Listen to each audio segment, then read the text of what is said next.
Coming on to this very, very serious topic is no coincidence. The book I have right here is called Long Island and the Legacy of Eugenics, right? So I have this author coming on the podcast next Friday, Sean P. Experience, right? But you see in this book the long history since the late 1800s of the people that have the ideology of certain people don't deserve to be here. Certain people are docile and feeble minded. Certain people are bad for the population, and we got to get rid of them, right? That was the rhetoric they were spewing whenever they were creating the concept of eugenics and how they control who deserves to be here and who don't, how they control the population, right? And we see that these concepts are alive and well right now, today, in today's society. Even the current president is spewing certain rhetoric about certain people are born uncivilized and unbehaved, that we got to control them. So these things ring through time and time again. And then inside this book, Joe, you see how many multi-billionaires back then was funding this stuff.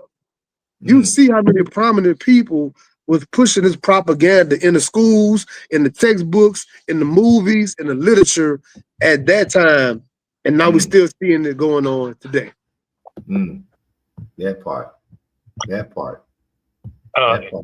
It's like the conversation I think me and you had 2 days ago about, you shouldn't really let like a death get you so animated. And it's one thing to not care that he passed, but it's another thing to celebrate that he's passed. And I think that what's happening in our community is that because a lot of Black people are so aligned with the Democratic Party and then also the LGBT community, that they've put brown skin onto this internet space of Black people celebrating his death. Even though most Black people don't care about Charlie Kirkland, I mean, most of us didn't. The online narrative is Black people are celebrating his death.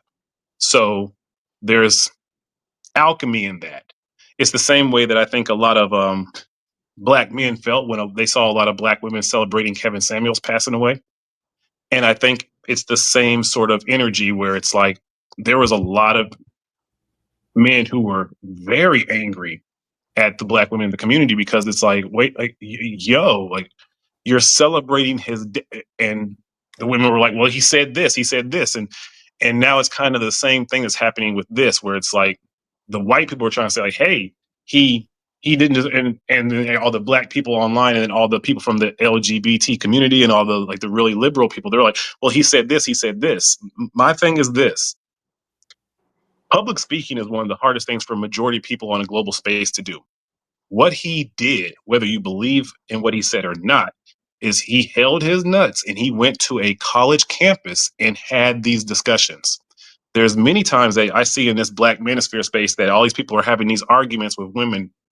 And I'm like, it's been 4 years of this. Why aren't we going to Black college campuses where the indoctrination is happening and having conversations in the same way that Charlie Kirkland was? Well, why can't we do that? Why are we afraid to do that? And a lot of people are afraid to put their, I don't want to say money where their mouth is, but to actually go in real time and debate people's ideologies. That's what college universities are supposed to be. They're not supposed to be echo chambers. Jace, and I'm going to say this, and I'm going to throw it over to brother Bowtie. The sad thing is the reason a lot of folks and you are putting your life on the line, and I'm going to be very honest. Charlie put his life on the line every time he did this, because once again, when you spew rhetoric that is far right or far left, you bring people on board that do not like you and people who may have malicious intent to harm you or your family. Not only was Charlie putting himself on the line, he was putting his wife and kids on the line, because in these days and time, people with malicious intent, they don't care. They don't care. Now, I will say this. And this is from, and Sean and I think can relate to this because we're both ex-military. Whoever shot this man was a professional. That wasn't no rookie. Bro, you got to understand. 100 yards? 200 yards, one shot, didn't hit. Hold it. Yeah. There was not multiple shots that rang out. It wasn't a mass shooting. It was a precise assassination shot to one individual and one individual only. Now, I'll say this. I've had the opportunity to see the video. That is what we call the kill shot. That is what we call in the military the classic sniper kill shot. And like I said, I'm not here to make laughing jokes about Charlie, what Kirk thought about, listen, the same way, and I'm not here to compare him to Martin Luther King, and I'm tired of folks doing that online. I'm not here to compare him to John the Baptist of Jesus. I'm not comparing the man to nobody. Sadly, he is a white man that appears to have been assassinated by another white man over what he was saying. And that's not right. You should be able to have your opinion, feel how you feel, say what you say, and be able to live, period. And at the end of the day, what bothers me more than anything else is to see black and brown folks that he spoke against, as you say, carrying the Stephen mantle of Candy, Monsieur Candy dead, Monsieur Candy dead. Guess what? I didn't even know who this guy was until he died. Well, I didn't know. Just give me 15 seconds to finish up. Just give me 15 seconds to finish up. Yeah, come on, brother. There's one thing that Joe, Brother Washington, go ahead. I'm forgetting. This person was such a professional that he was not nervous. He was there, very comfortable, listening to the speech because the timing of the shot is so. No, this person had audio of what he was saying because it was like as soon as he said, look, coincidences are very rare. And to have the kill shot be at that precise moment when, what were his last words? Gang violence. That person is like, perfect time. That person was not worried about anyone seeing him. That person was completely comfortable where they were before that shot happened. It wasn't like somebody was looking around and no, this person was in a place. This is beyond professional. And I'll land that there. So I think I want you brothers to know that I love you guys. I really do. But you guys might feel some kind of way at some things that I'm about to say. And I'm reading some of the comments and listening to what you guys saying. And I get it. Freedom of speech should always be, our right. It's a constitutional right. We have a right of freedom of speech and express ourselves. But Joe, you often say when they do it, it's cool. When we do it, it's a problem. Right. Joe, if we do some of the rhetoric that he do, as Brother Washington was saying, why we won't go to HBCU campuses, why we won't go to PWI campuses, I guarantee you we'll be charged with exciting a riot just by rhetoric what we speak. You're right. And I'm not celebrating it, but I think the problem is that what most white Americans have, or what most people have, is that we don't have any empathy. And that's cool. We shouldn't have empathy. I'm like how I see it, that's one less oppressor to speak against me or speak against my family or stop the United States for progressing and treating everybody equal. That's one less person speaking against other cultures and other races. Now, I'm not celebrating, I'm not clapping, I'm not saying, hey, let's start a GoFundMe for the shooting. That's not what I'm doing. And I'm not even advocating violence. The thing is that we have to understand that how this thing really played out. And the chicken just came home to roost. If he was never speaking like that, if he was never talking like that, there's so many options. All four of us, every day we got choices. We got a choice to be on this podcast. We can go cook, we can go for a jog, we can go for a walk. We can even choose to speak life, or we can speak abundance. However we choose to. He chose to create more enemies for himself than he chose to create more friends or more peace for himself or for his life. So it was a white man that killed him, right? That shot him. We don't know. Now we don't know 100% because they haven't caught the assailant. I'm gonna say 95%. I'm gonna go 95%. Black people in that area, right. So, but the chances are better than good. If we was a betting man, Joe, I'm a poor man right now, but I'll put $1.5 million. He don't look like us. I agree with Brother Sean. You were about to say something. Come on in, Brother Sean. Say what you need to say, my friend. And you know this as well, Joe, and maybe Brother Bowtie, as public speakers, right? I can't go drive down the UL campus 20 minutes away and go on that college campus talking a certain way about black matters in a certain kind of a way and a certain kind of rhetoric and a tone of my voice. I would have a hard time even getting booked at that university. I can't go to LSU campus an hour away and do stuff like that. I probably can't go to Southern campus and talk a certain kind of way. It's so difficult even getting into the door, let alone them going over your content, going over your subject matters. They be like, you can't come over here doing that. So how could this man go around all these universities talking like this? That's my first line of questioning, like, Well, how did it even happen? we got to be Because- real. you can't And I do that. keep saying Because this. it's a college university, you have to Sean. have the opposite.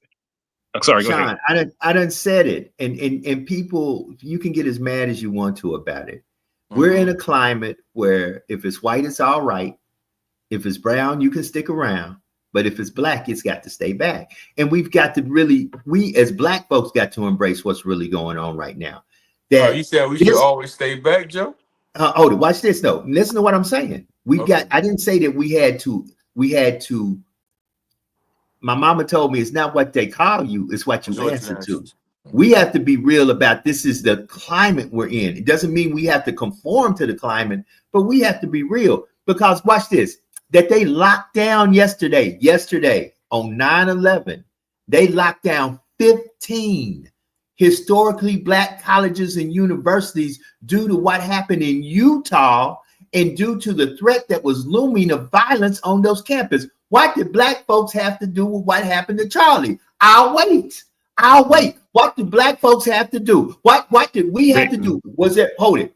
Are we the target of a lot of his propaganda and a lot of his rhetoric and speech? Yes, we are. But was there black folks there rioting, picketing, protesting? And was there a black man on the roof that squeezed the trigger that killed a man? I think not. But the day after all this, you got white folks. You had a white man show up to I'm with Southern University right now in California. And let me say this, don't come to the game clowning because they know and precautions are being taken right now because it seems to be there is all of a sudden a siege on black folks because of what happened to Charlie. We didn't have nothing to do with what happened to Charlie. So why all of a sudden are our universities under attack? Or was this baiting from those who wanted to go ahead and say, look, we're going to use Now this we have a reason. as the catapult to all of a sudden it's y'all fault. It's y'all the ones who did it. No, we didn't do nothing. We had absolutely nothing to do with this you white can't on white say we crime. didn't do So you nothing, need to deal sir. with this We in your can't own say we spirit. didn't do Brother, anything. go ahead, my friend. Again, when it happened, we shouldn't have mourned it, but we shouldn't have celebrated it. And because we shouldn't have mourned him passing, but we shouldn't have celebrated it either. That's my point. Hold it. Some celebrated it, Jason. All did. I didn't even know. It's more than some. It's more than some on online. Some of us celebrated it, and of course, the propaganda machine will propagate and make it look like it's more than it really was. I'm going to be very honest with you. I had a person inbox me and say, oh, I'm sure that the reason Charlie died was because of what he said. I don't know why Charlie died. You got to ask the assassin why he squeezed the trigger. I don't know. And guess what? I haven't made a post about Charlie. I haven't made a show about Charlie. And this is the most you're going to hear me talk about Charlie because I don't know Charlie. But from what I do know, he ain't the type person I want to discuss anything with, debate with, or have a conversation with, because what he is only trying to do is make you feel like you dumb, ignorant. And the only reason you're where you're at is because you stole somebody's white spot. The only reason we have this podcast is because some white person is supposed to be on here with a podcast, but DEI got Joe and his motley crew on here doing a podcast. Come on, man. I don't talk to people like that. He's made most of his money actually debating about the LGBT community. And the white people are too afraid to have the fight with them. So they'll go ahead and pick on us because they know that they have power over us anyway. If they really were mad about the people who probably did this, it's more than likely the the left liberal LGBT community side. Even the person that probably even pulled the trigger is probably aligned with that section. But white people in general are not able to have that fight with them. They'll go hold ahead on. and have that fight with us. Hold But I on. I'm don't gonna think make you it. laugh I about see. something. I think we're not The the guy only who enemy. we not wanting to tell the truth about it. But see, if it comes out that just like the young man who tried to assassinate Trump, he had no connection to the Democratic Party, Democratic views, or progressive views. He was really a Republican. So Yeah, he once was a again, Republican. here's my question. If the person that they wind up finding, charging, and holding responsible for this crime, I don't call it an assassination, I call it a killing. But since they want to put him in the same category with Martin Luther King, that once again, the propaganda machine uses the word the assassination of. Let me say the following. Whoever killed him, if it comes to find out that this person was either white nationalist, because there's a lot of groups out there, he conservative, then what are you going to say? What are you going to say when you find out that this guy was just a person who was like, man, these guys are just talking. They ain't really about real action. I'm about real action. What happened? It has nothing to do with the Democrats, LGBTQ. What happened? This was just some crazy person who out there talking about, I can't wait till I kill this crazy boy because they don't know nothing.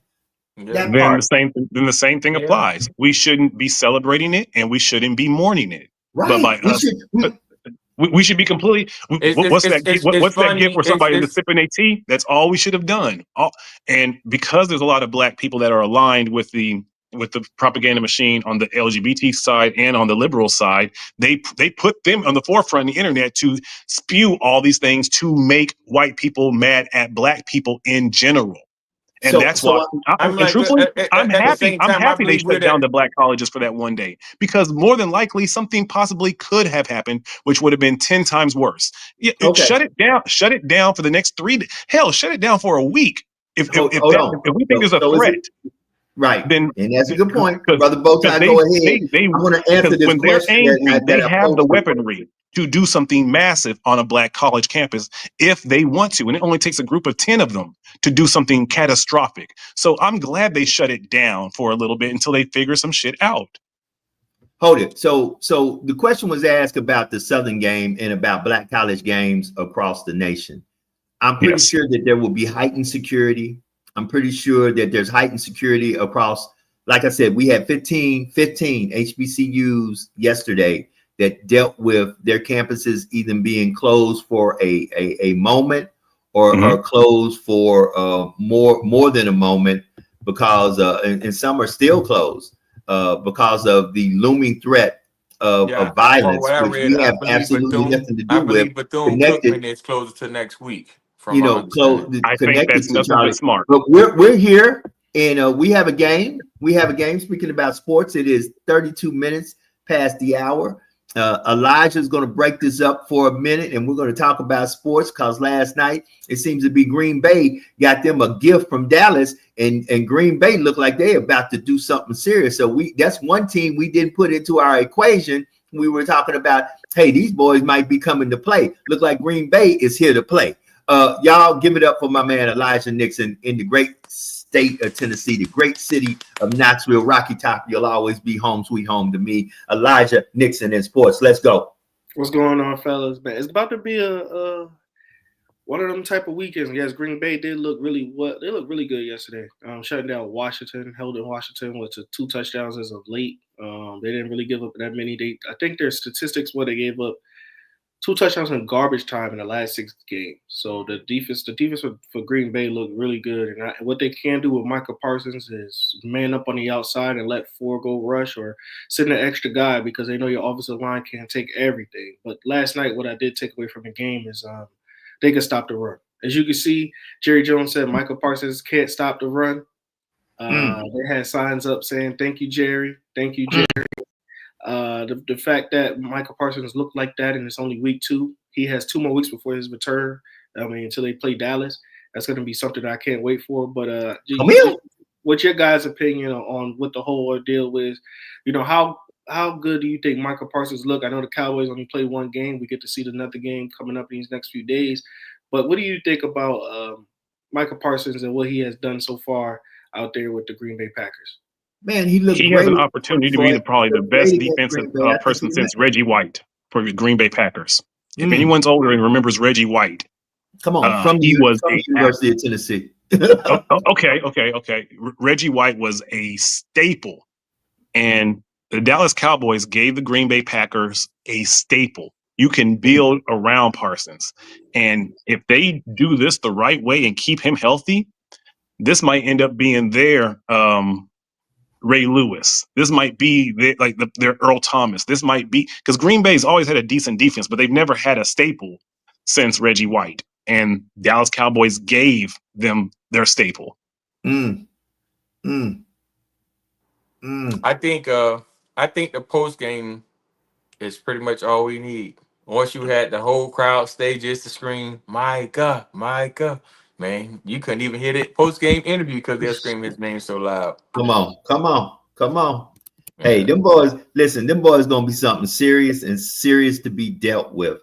In collegiate football, the question was asked by Marcus Allen, is Southern game canceled? No, Southern's game, there's no HBCU game canceled. I know there's probably going to be heightened security, and there should be at these games. But once again, this had absolutely nothing to do with us. My question is, did they cancel all the football games in Utah? Is the University of Utah not playing? See, once again, and family, I just want to say this. Sadly, we live in a country where guns have been a part of our culture since the foundation of this country. And you have to understand, if you live by the sword, you die by the sword. That's the old saying. It's very cliche-ish, but that's the way folks feel. And you've got to ask yourself the following. I have a son in high school. How many high school shootings have we had this year? I'll wait. We had one the same day. Hold on. The same day he got shot. I'll wait. Hold on. This is the crazy thing. All of a sudden, people are flying flags at half staff, and people are acting like this is a martyr and all this. When the two Democratic individuals got killed and murdered at their house, did we lower all the flags around the United States of America at half staff? So right now, here's the crazy thing. Certain folks are trying to make it seem like the only people who are victims of violence are white conservatives. That's a lie. That's a lie. That's completely a lie. And if you let the propaganda machine fool you into believing the only people getting hurt in this world are white conservative Christians, you're crazy. And that's why I don't want to go too deep into this. How many black people have died expressing their freedom of speech? Some folks are going to be real mad at me. But at the end of the day, I don't even want to give it my time or my effort because once again, I didn't know who the hell Charlie Kirk was until he died. And how many black people have died from the hands of other black people just speaking their mind? Many. Hold it, stop. So black people have died at the hands of white people just speaking their mind. So since they want to talk about, I'm just speaking about how it's white on white and how there's many times in the black community where you can say something because we say we have free speech, but you also have freedom of speech to get shot the fuck up. And there's many times in our community when we're speaking with black people, and you say something and a black person kills you, we have freedom of speech, but you also have freedom to get shot the fuck up. So we as black people, we understand that you can say something and somebody of your same complexion might not like it and end up killing you. Same thing. And we mourn that, but they don't mourn us when that happens. So why should we be mourning him when that's a white on white? Hey, we die every single day with black people when somebody is just trying to say something. And it happens every single day. Now, it happened on that side in Utah. I ain't never seen a president in the Martin Luther King parade. I'm just going to say you ain't never seen a what? A president in the Martin Luther King parade, Dr. Martin Luther King parade. Oh. So, pretty much saying they don't mourn, they don't have empathy for us. They don't mourn us. When you really think about it, forgive me, it's just my little militant mind kicking in right now. But they actually celebrate things like this, like within their culture. Like I'm thinking about things now. If they don't celebrate like the Alamo, they turn that to a whole tourist attraction of the 1,000 Mexicans that they killed. When you think about Thanksgiving, every year they push Thanksgiving. Think about what it was like over 8.5 million Indians that got killed on Thanksgiving Day, on the second Thanksgiving, but they created a whole holiday around it to celebrate it. And I know most of us are uneducated about it, but these people celebrate they savage ways or they militant ways or whatnot. And they want us to have empathy towards them. And trust me, if we knew him personally, I said this last week, Joe, on your show. If I know a police officer personally, or if I know a white person personally, then I'm cool with that person. I'm cool with that police officer. I'm cool with that white person. But I still have an overall view of how I view law enforcement. Well, watch this. Watch this. I'm gonna make you laugh. Douglas Guidry, and I want to get to Brother Elijah because I know he got to go soon, and ask him what upsets do you see coming in college football this weekend? Because there may be some more upsets. To get into that, and let me take this down. Oh, go ahead, Elijah. My bad. But I want to say this, and I want to say this very clearly to folks. This is what really gets me. We sound really very, in my opinion, a lot of us sound very Stephenish, very Mammy-ish. And here's why. Understand something. When our leaders die, when our leaders are killed, assassinated, when our leaders are crucified and put to the litmus test of what Charlie was put to, the outcome comes out very different. You don't have flags being raised at half staff. You don't have, yesterday while I was on the flight, the steward is saying, let's take out a moment of silence for 9/11 and Charlie. You don't hear their names. You don't hear black and brown names when black and brown folks. They didn't say let's take a, I flew the same day that Sarah Bland got murdered. And nobody said let's take a moment of silence for Sarah Bland and her murder. Trayvon Martin, nobody said let's take a moment of silence for Trayvon Martin. When Black Sunday happened and dogs were sicked on us, they don't come out and nationally say let's take a moment of silence. Once again, we had absolutely nothing to do with this. I'm completely appalled that 15 HBCUs are on high alert. If not every HBCU in the nation is on high alert because of threats of violence, and we had absolutely nothing to do with what happened. With that being said, Elijah, what upsets are we going to have in college football this weekend? Rocky Top. A bunch of upset white people. No. Sorry. Rocky Top. Yeah, I got Georgia this week, right? We gonna beat Georgia? You telling me that we gonna beat Georgia? I got us read. Listen, history will not rewrite itself. I think the last time Tennessee beat Georgia was in 2016 off a Hail Mary pass. That's when Butch Jones was the coach. I don't think history repeats itself. I could tell you to say this as a reporter. I think Josh Heupel lost to Georgia by double-digit points for the last 4 or 5 years that he was a coach. 4 years that he was a coach. Mm-hmm. It wasn't close. It was not close at all. They have beaten them by double digits. They have gave them boys heck. But I think this week things will change. I think Saturday, Josh Heupel will get his first win against Georgia. I predict Tennessee fans going to storm the field. I predict you will see cigar smoke in that Neyland Stadium by the fourth quarter. They're going to take the goalpost back down to the river like they did against Alabama? Back to the river. I think that goalpost is going back to the river. So I'm going to say something that Bowtie is going to love. Yeah, I know. You got us for the Beware of Wounded Gators showing up in Death Valley, because the big upset could be LSU getting beat by Florida. What time is that kick? I don't know. I got to look and see because I'm out here and like right now it is 4:42 in the morning. So I woke up at 3:00 in the morning to do this show because it's a 2-hour difference. It's actually 4:42 in the morning here in California, and the weather is immaculate. I will say that. And but I don't know what time the kick is. But I tell you something: beware of Wounded Gators on the bayou, because Wounded Gators can be dangerous. And I hate to say it, I want LSU to win. I'm a big LSU fan, but man, they better be careful. Napier might come in and ruffle up the water, because that's how he kept his job last year. He lost games that pissed him off, but he won games that people say you can't deny he didn't beat this team that he should not have beat. I got to run and get ready to pick my son up. It's Friday, so I'm getting him out of school early. But can you pull up Sean on the big screen real quick before I go? Okay. Why you want me to put Sean in solo mode? No, just solo real quick for Sean before I get out of here. Sean, you're a very educated man. You're an awesome writer, and you're a very good person. But I need you to not wear orange like this anymore. You looking You looking like you live streaming from the county. Okay, so I'm just saying, look, I love orange too, but I'm just letting you know, like, look, it looks bad for us. Okay, you got. Hey, orange is the new black. Hey, Jace. With that being said, I know you got to go and do your father thing, and I respect you, man. Give us some closing words before you get up out of here, man. Like I said, there's no need for us to celebrate it. There's no need for us to mourn it. It has nothing to do with us. Us getting triggered and us even getting into the arguments online is what led to these college campuses being shut down in the first place. Again, the Harlem thing, mind yours. It ain't our business. We shouldn't be celebrating it. We shouldn't be mourning it. We shouldn't be reveling in it because it has nothing to do with us. Whether you are happy or whether you're sad, doesn't matter. Us going online and talking shit to the oppressors about it is only going to give us more consequences.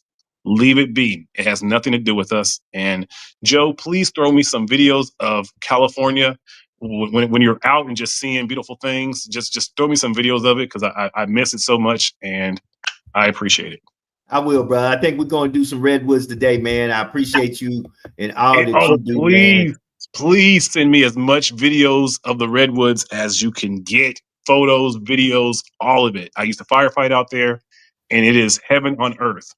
Okay, I definitely will do that, my brother. We appreciate you, man. Tell your son nothing but love for him, man. Keep being the great man, the great father you are. We'll see you next week, man. All right. Gone. All right. So, Elijah, I know you got to get out of here too. It is 15 minutes to the top of the hour.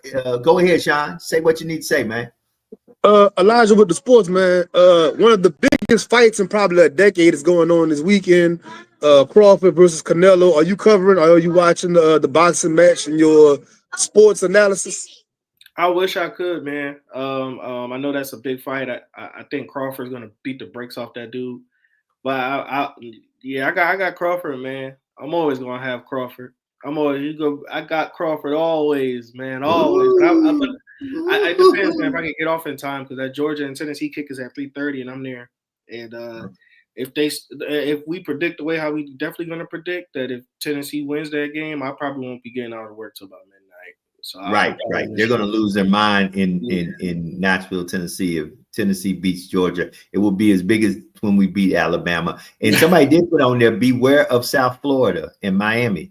Listen, South Florida is the real deal. Just like they beat Florida, they may wind up upsetting Miami. I think there's just going to be some real upsets this weekend. I just got that feeling in my spirit. South Florida beat 2 top 25 teams this year. The opening season, they beat Boise State. That was 25. Then they went to go beat Florida. But let me tell you something. You only can sneak up for so long. They never been a sorry team. They just never been a sorry team. I think a lot of people just underestimated South Florida because they're a new football program. But they forgot that, when their schools decided to have a football team, I think about 16 or 17 years ago, they actually recruited heavy only in Florida. So the only thing that they was missing the whole entire time was most of the time was the O-line and D-line. So that's when they started recruiting from Texas and Alabama, get those big country boys. But as far as like their position skills, yeah, they gonna keep them weapons. I want to tell y'all this story if I can. South Florida got this guy named Iverson Garcia that's from here, Knoxville. He's coming here next year. He had offers from Tennessee, everything. He chose South Florida. But originally he was a basketball player. He's a D-lineman. He was a basketball player. The head football coach went to his basketball game. And after the game, pulled him aside and said, "You're not a basketball player. You stink." And he was like, "This is what I want to do." He said, "No, you're not good at it. Come on the football field." Goes on the football field for like 2 years. South Florida calls. Tennessee calls. I forget some other schools. I think West Virginia calls. And I asked him after the game because we had to do it. I was like, "Was that a true story?" He said, "Yeah, I wasn't good.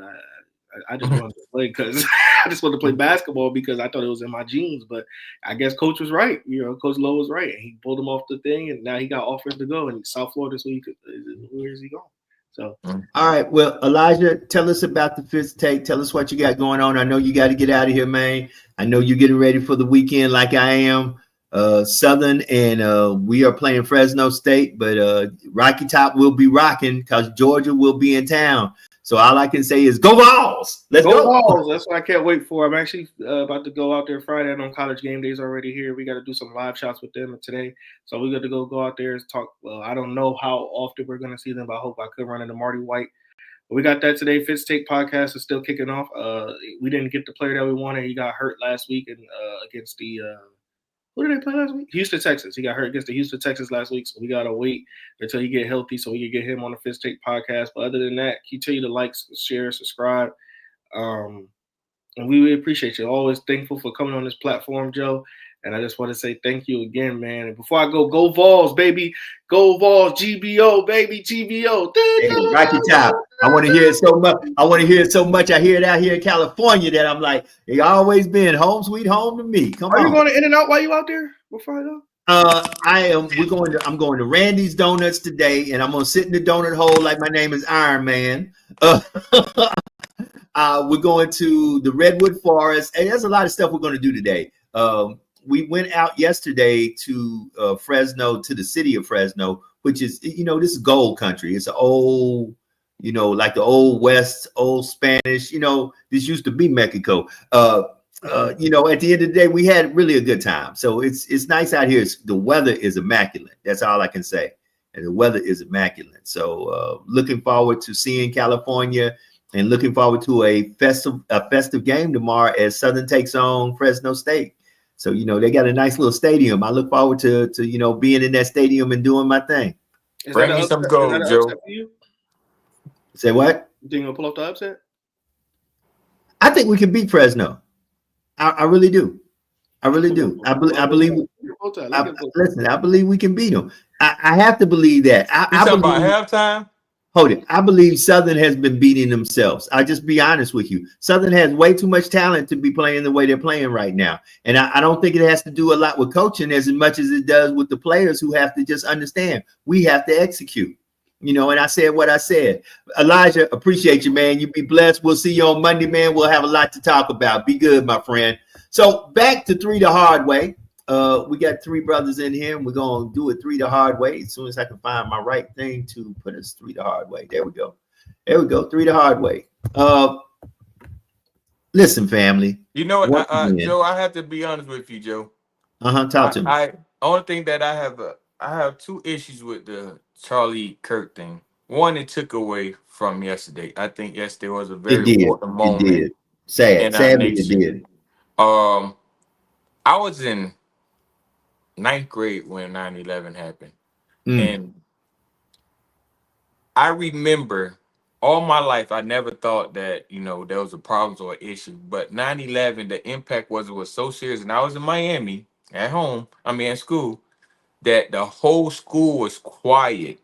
And they had the guy who was over the JROTC to get on and speak about the military of the United States and everything. And at that moment, that's when I started taking politics serious, my community serious, even my country serious. But I think we robbed, the victims of 9/11 yesterday. And we still have victims still to this day that survive and that suffer from 9/11. All those firefighters, all those police officers, they inhale a lot of toxins, so they end up with cancer or lung disease or heart problems and stuff like that. And we didn't give them the proper attention or respect. I went through a lot of channels yesterday because ever since 9/11 happened, I always been tuned in on TV to watch the ceremonies. And there wasn't many ceremonies being shown. But what was shown yesterday, what I said, this is my other problem, was J.D. Vance helping the military give Charlie Kirk, I guess, the beginning of a military burial, just to find out that he's not even in the military, never served his country at all. That man was never in the military. Because that's what turned him into creating the political juggernaut of an organization. He did. He was denied to go to West Point. He didn't try to reapply. He decided to go to this direction. Listen, like I said, before yesterday, most Black folks did not even know who Charlie was. Nobody even cared who Charlie was. And yes, he was going around making his millions on these college tours, doing what he did. And listen, if that's what he felt like he was called to do, what God told him to do, who am I? Who am I to judge or tell him not to do that? But at the end of the day, like I tell everybody, there is a cost to everything you do. And this man paid the ultimate sacrifice. He paid with his life because of his rhetoric. And at the end of the day, I'm not happy at all that the man got murdered, because I'm not happy when anybody gets murdered. That's wrong. And whoever murdered him should be held responsible. But I think there's more to this than meets the eye.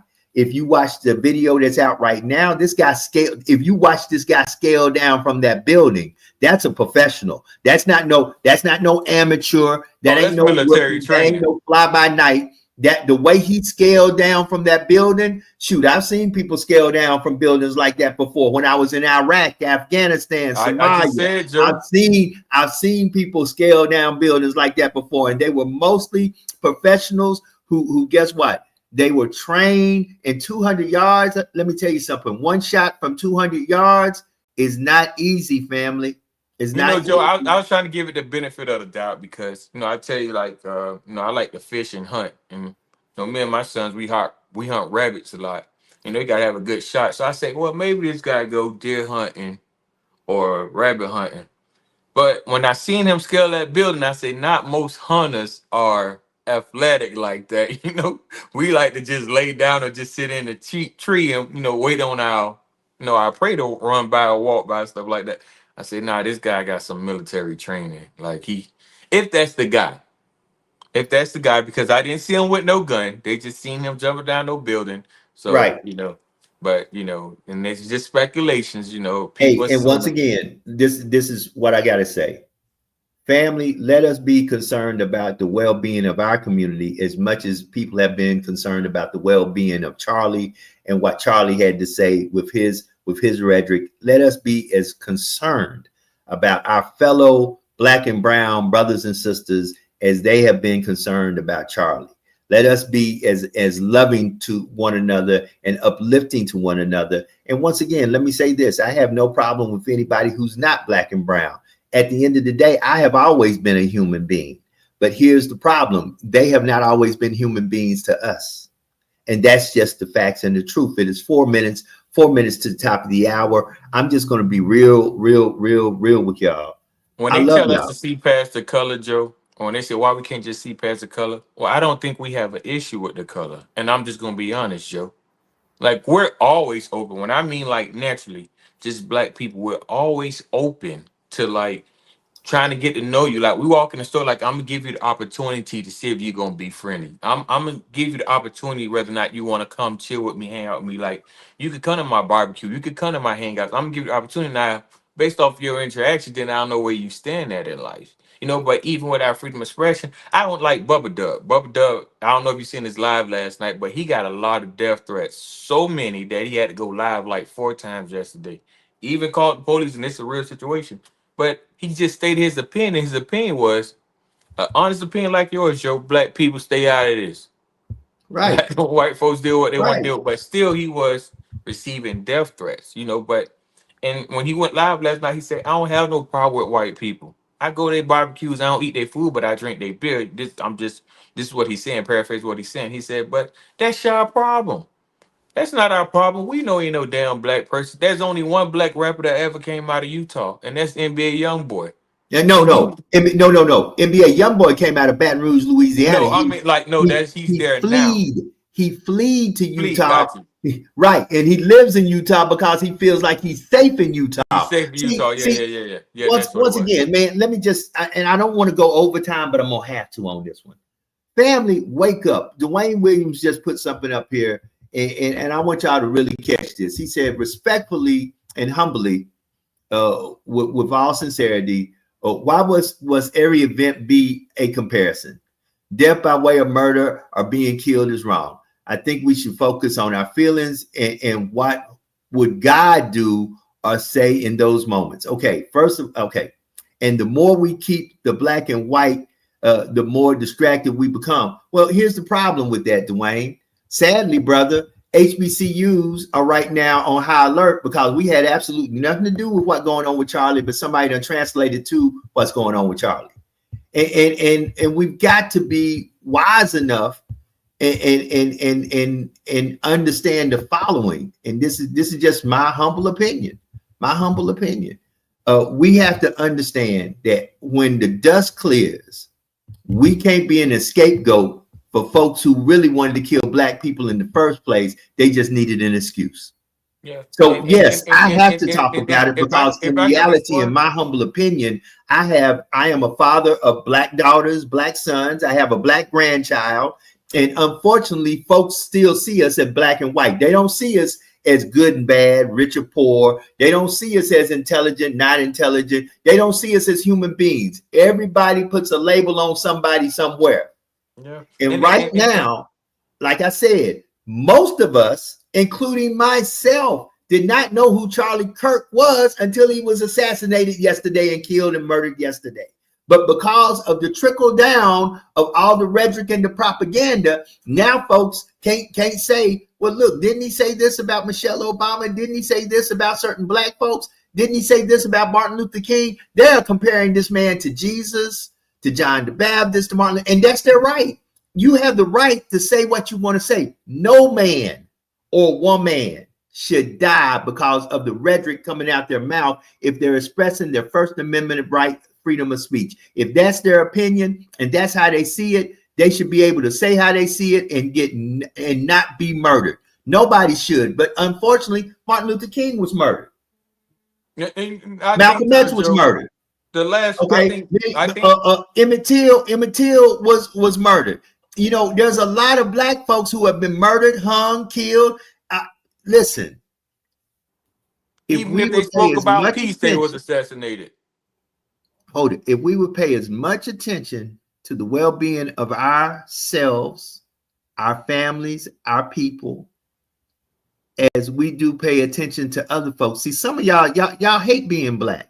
Y'all only want to be black because it's a thing of convenience. And I said what I said. And look, I'm not trying to come at anybody wrong or where they'd be like, oh, Joe crazy and Tim trying to call in. Tim, I'm going to bring you. I don't know if they can hear you. Talk to me, Tim. I'm going to see, can they hear you? Talk to me. I just want to say, talk about it, but like you said, nobody knew the guy, bro. Right. But I'm a father. I'm a grandfather. I'm a husband. You know, like you said, but my sympathy is with him. And the man said, you know, you all just said we gotta think what God's gonna do. So we're gonna do that, right? We're gonna do that because we God-fearing men. We're gonna do that with all our heart. Amen. But we gotta understand, brother, the wages of sin is death. The way that we live is the way that many of us gonna die, brother. You know, like I tell my wife every day, bro, and we talk about it every day, bro.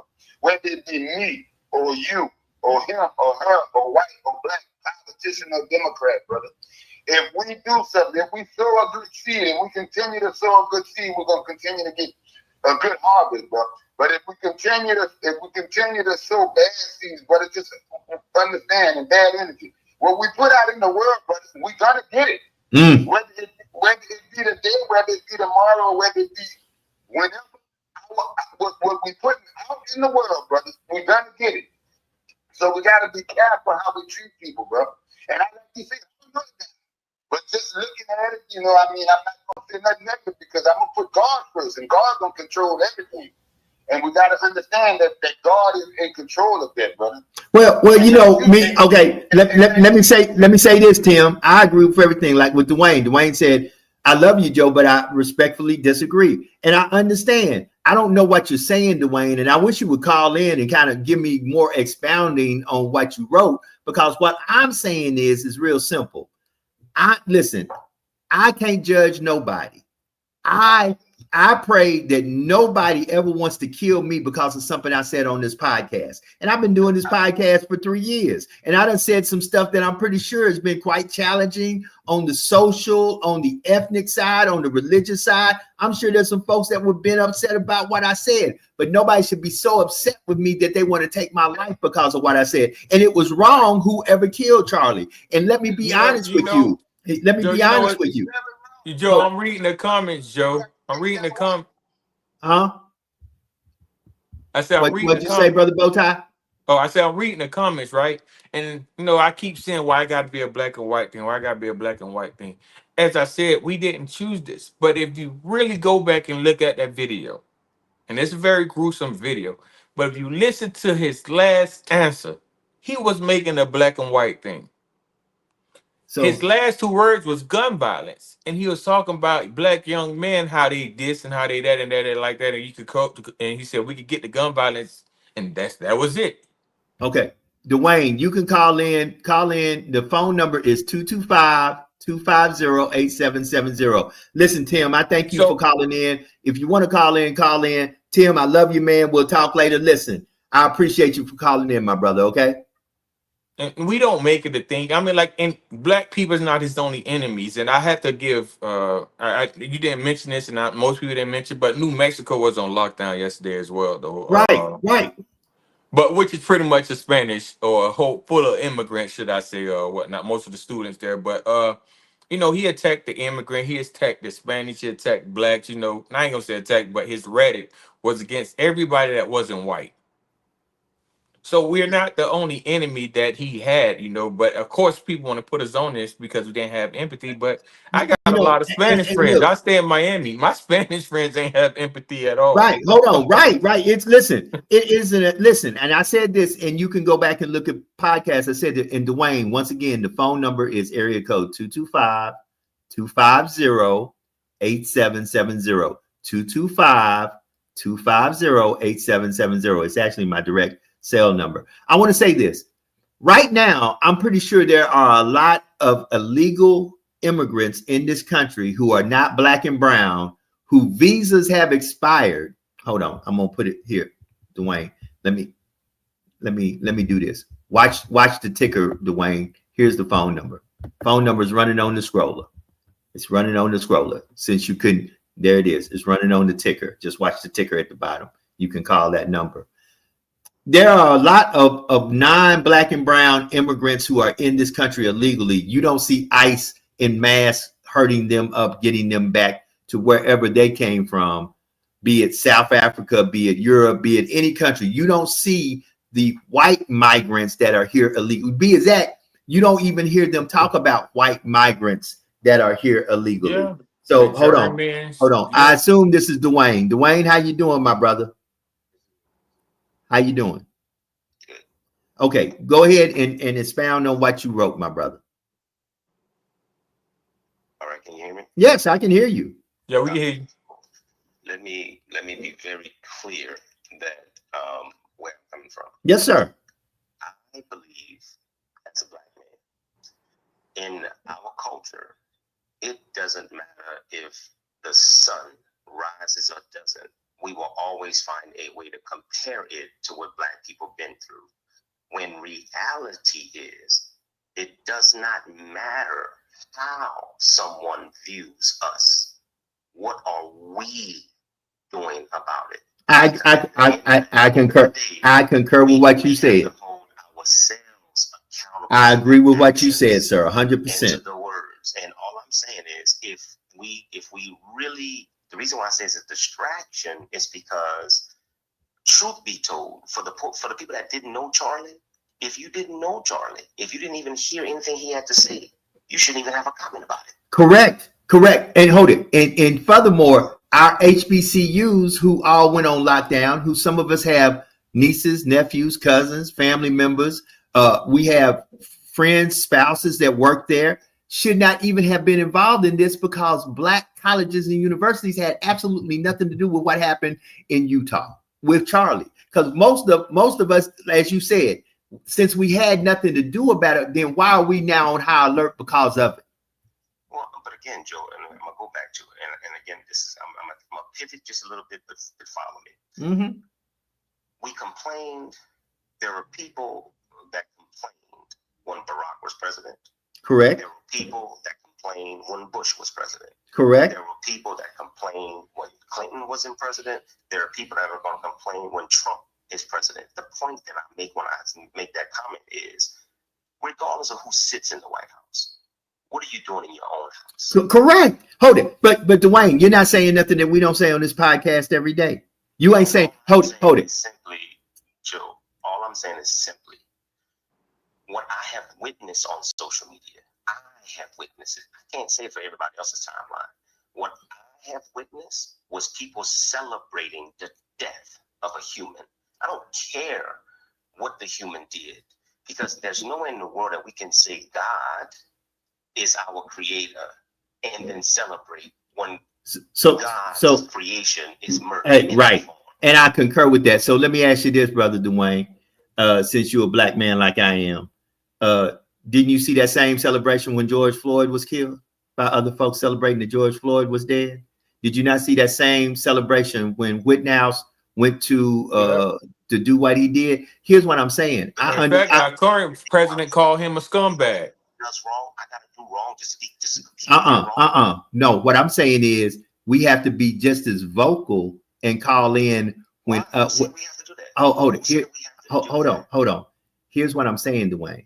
Dwayne, if you felt compelled today, because this is the first time I've ever seen you on my podcast, I'll be honest with you. So if you felt today compelled to call in, to put the comment, and I respect you and love you, brother, but I feel like we should also be as compelled when something happens to somebody who looks just like us. See, right now, and I'm not trying to be ugly when I say this, here's what I'm trying to show. All of a sudden now, Charlie's dead. Everybody want to talk. You know, there's a problem. I'm mad because people. Okay, hold it. I'm mad because I see people. Hold on, watch this. I understand, but I'm saying this. I see that people are putting in comments, and I know you do. I love you, man. I'm just saying this is the first time I've seen you with comments and to call in. But here's what I'm saying. I see folks. Right, and you have been a guest on when in the beginning, right? Yeah, I know this. But listen to what I'm saying. I have a lot of folks now that are coming out speaking about Charlie, and I understand that. And they say, I am appalled to see black folks celebrating this man's death. Were you same appalled when white folks were celebrating George Floyd dying? Because they did. They said the boy deserved to die. He was a crackhead. He was this. He was that. When black folks, when Trayvon Martin, white folks celebrated Trayvon Martin's death. They celebrated deaths of black folks. And I'm just saying. I also see black people doing the same thing when black people die. Right. Hold it. I see young kids killing each other, and I literally see other young kids of our race celebrating the death of killing another black person. And I agree with that. But guess what? I see the same thing when white people do it too. See, the thing is, we exacerbate. But do not all mass shooters, do not all Martin mass shooters do some kind of research? Brother Bowtie, go ahead, hit me with a comment. What you got to say to Brother Dwayne? Do not all current mass shooters attach themselves somewhere to some kind of mass shooter before? You will find out that these kids, they have written letters and they research and they studied the whole Columbine mass shooting and stuff like that. So that means they celebrate, they admire these people, they're idolizing people so they can repeat the same thing. Like, I don't think it's more of like, you know, something for us to look down on, rather someone celebrating someone not. I mean, like the Jewish, they have a Holocaust celebration every year for the people who survived the Holocaust. And it just so happened it's around the same time of Hitler's death. We don't tell the Jewish people to stop celebrating. We haven't stopped celebrating Thanksgiving yet. People still go to the Alamo for tourist attraction. People still go to slave plantations for tourist attractions. You know how many slaves was hung? So let me say this, 12 minutes, and I can't stay that long because, like I said, I'm out here in California. My prayers go out. Listen, I have thoughts and prayers for anybody who has suffered at the hands of senseless gun violence. I don't care if you're black, brown, green, blue, purple with antennas on your head. But at the end of the day, I think we all have to, as you said, Brother Dwayne, begin to do what's right by ourselves inside our own family structures and begin to build a utopia, starting first with self, then going branching out from there. Because just like on the flight I was on yesterday, they said, if in case things get kind of crazy here and some things pop down, put yours on first. We got to start really taking care of ourselves first, in my opinion. And man, I love you. Thank you for calling in. And I'm going to give you some final comments, man. So I'm going to be quiet. Do you have some final comments before we get up out of here? I'm going to let you first, Dwayne. Go ahead. Say what you need to say, my brother. The only thing that I would say is, regardless of what happens in life, I think the first thing that we look at when we wake up in the mirror, when we look in the mirror, is we look at ourselves. We must always make sure that we are operating with a spirit of integrity and transparency. We must always be trying to be the best version of ourselves. We should go to therapy. We should be healed. Mm-hmm. We should never want bad on anyone. We should operate out of spirit of love, period. And, you know, again, we're going to come across people that do not like us for various reasons, right? It's how we respond. It's how our kids watch us respond. It's how our families watch us respond. Accountability is by far the most important thing that we should be holding ourselves accountable. I applaud you. Yes, sir. That's all I say. But again, Joe, love you, brother. Love you too, man. Love you, man. I appreciate that. And you're welcome to call in, come in anytime, man. Dwayne, you my dude, man. This is a very successful black man. I definitely want you to come back on and we talk about some of your businesses and how people can support you, because I'm big on us supporting our own. Yes, sir. Absolutely. Love you, brother. Be good. Be good. Yes, sir. So family, look, I stayed a little bit longer. Like I said, go ahead, Sean. Talk to me. Before we leave, I want to highlight one major point as the psychology major person, right? Remove Charlie from the topic. Remove his name and his whole thing off the topic, right?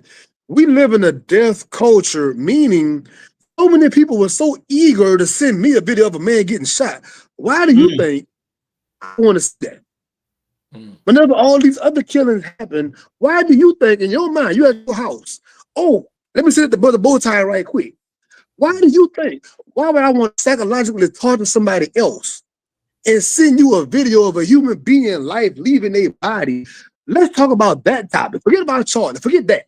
Let's talk about the death cause. Like the man just said it. You do have young black men making music and celebrating, damn, somebody died. Somebody's child died and they're celebrating. A person like Charleston White going online with this big old audience he have, laughing and making jokes and making foolery. I would never, if a certain important person, I ain't saying no names online, if they was to die today, I'm not celebrating that. I don't care if I disagree with that particular person's ideas and rhetoric. I don't play with death, Joe. My worst enemy. I'm not going to dance and celebrate and make memes.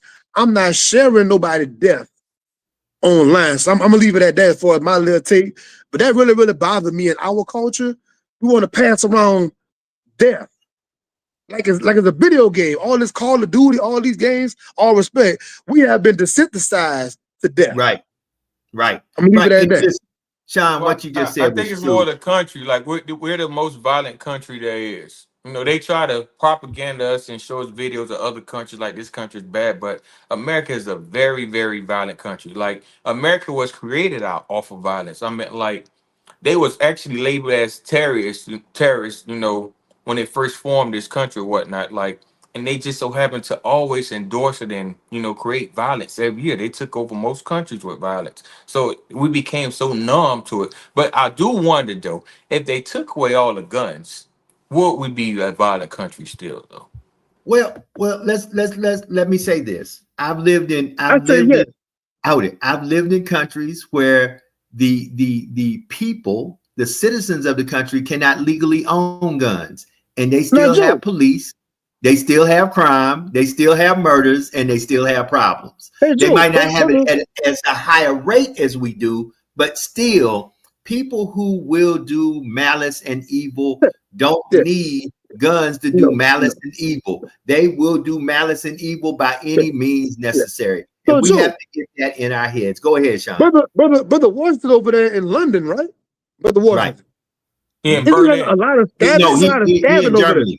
He in Berlin. Okay, so let's change it. But in London, it's a lot of stabbing over there. It's a stabbing culture. Right. You will get stabbed because they don't have guns. Right. You will get stabbed up. In Germany, it's the same way. If you're not military or police, you cannot own a gun in Germany. You have to go through a rigorous vetting to get a gun just to go hunting. If you don't live in a rural area of Germany, you can't, and then you got to go through rigorous vetting to get a gun just to go hunting in Germany. Let me say this. At the end of the day, I don't celebrate the death of no man or woman that occurred by violent means. We all came into this world not of our own choice. We didn't even have a choice with us being created. I didn't put my mom and dad together and say, make me. So let us be more human toward one another and humane and understand that evil does exist. And as Brother Dwayne said, we need to be taking care of our own houses and our own business. With that being said, let me start off with Sean P. This is a quick statement. I know we're closing out. Quick statement. I just want to read this comment. Okay. The young man or young lady, I don't know who they is, Fran D. They said, which is true, it probably was posted by a white person, the whole video and content of what happened to Charlie Kirk. But some way, somehow, we still involved. But that's all I want to read. Okay, great. Sean, I'm gonna start off with you. Tell us about what you got going with the Griot podcast, the Sean P Experience. Let's get out of here, man. Yes, sir. Yes, sir. So next Friday, you'll see my flyers going around pretty soon. I have the attorney and author, Mark Torres, talking about his brand new book, Long Island and the Legacy of Eugenics. So once again, this book is a phenomenal book, giving you the long history in this country of violence. And Brother Bowtie just said it, of violence and violent rhetoric and this word that get used in schools, in textbooks, in universities. This is a common cycle from the late 1800s. So next Friday, 5 o'clock p.m. Central Standard Time, Timothy Griot's podcast, YouTube. Find me, subscribe, check me out. I got 100+ interviews already loaded up. Enjoy the weekend. That's what I'm talking about. Brother Bowtie, talk to me, brother. What it is and what it ain't and what we're going to do about it. Let's talk about it. Let's do something about it. Look, do not let yesterday affect today or tomorrow. However, though, let your investments from yesterday determine the outcome of how you live today and profit tomorrow. I'm Brother Bowtie. You wish to follow me at Bowtie Untied. You wish to support my business, go to www.brothersbowtie.com. And let me leave with this. We'll be over this in the next day or two. Especially, matter of fact, we'll be over this tomorrow. Football starts tomorrow. It might be over by noon. But have a nice day, everybody. That part. Listen, family, I'm out here in California with the Southern University Jaguars as we take on the Bulldogs of Fresno State. To all my people out there getting ready for college football this weekend, to my people in Rocky Top getting ready to take on Georgia. Game day is in the building. And to Elijah, enjoy yourself. I remember my ESPN days like they were yesterday. Listen, I got to send a shout out. I normally don't do this, but I'm going to shout it out to a teacher from Indianola doing her thing in Greenwood, Mississippi. Miss Simmons, big shout out to you. Big shout out to you and them cheering. I know she out there teaching them folks, getting our kids educated. So big ups to educators. I normally don't do shout outs, but something in my spirit says shout it out to her. We're broadcasting live on Facebook, Instagram, YouTube. And we'll be back Monday in studio. I'll be flying back and we'll make it back if the Lord say the same. Let me say what I always say to close the show out. Be better today.